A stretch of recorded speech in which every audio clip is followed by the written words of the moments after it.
প্রয়াত প্রাক্তন মুখ্যমন্ত্রী বুদ্ধদেব ভট্টাচার্য ৮০ বছর বয়স হয়েছিল তার।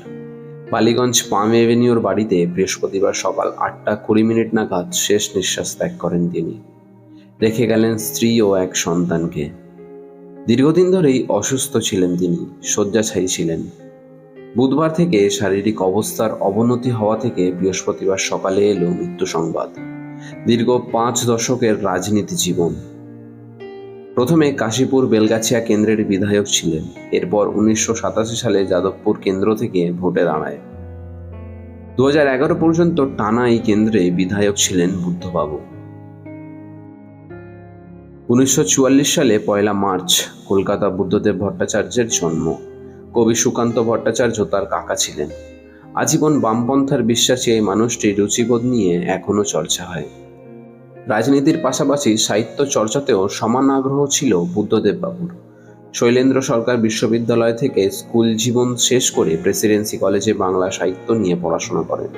এরপর সরকারি স্কুলে শিক্ষাগত করেন। ১৯৬৬ সালে সিপিএমের প্রথম সদস্য পদ নেন বুদ্ধদেব ভট্টাচার্য।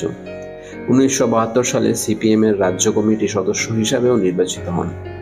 ১৯৭৭ সালে বিধানসভা ভোটে প্রথমবার লড়াই।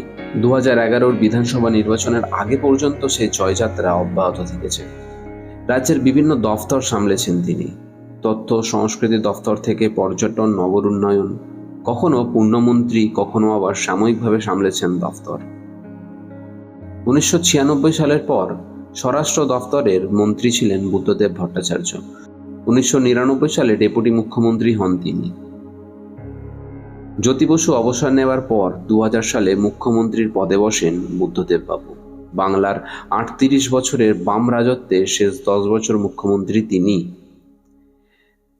পরনে সাদা ধপধপে ধুতি পাঞ্জাবি, বাঁদিকে পাট করে আঁচড়ানো চুল, শব্দচয়নে সদা সতর্কতা, গলার স্বরে গাম্ভীর্য, স্পষ্ট উচ্চারণে বাংলার কথা বলা। ১০টা বছরই তাকে করে তুলেছিল ব্র্যান্ড বুদ্ধ। জীবনের শেষ দিন পর্যন্ত তিনি ব্র্যান্ড হয়েই থেকে গেলেন।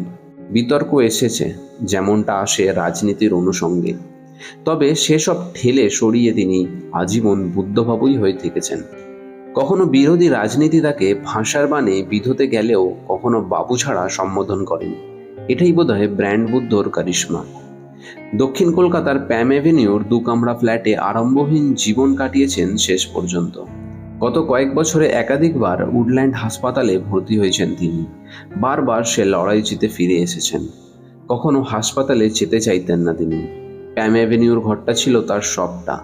বৃহস্পতিবার সেই ঘরে শেষ নিঃশ্বাস ত্যাগ করলেন বুদ্ধদেব ভট্টাচার্য। শেষ হলো বাম রাজনীতির এক জমানার।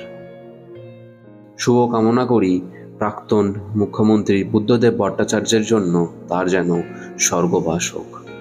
ভিডিও ভালো লেগে থাকলে অবশ্যই লাইক, শেয়ার, সাবস্ক্রাইব করতে ভুলবেন না। দেখা হবে আপনাদের সাথে পরের ভিডিওতে। ধন্যবাদ।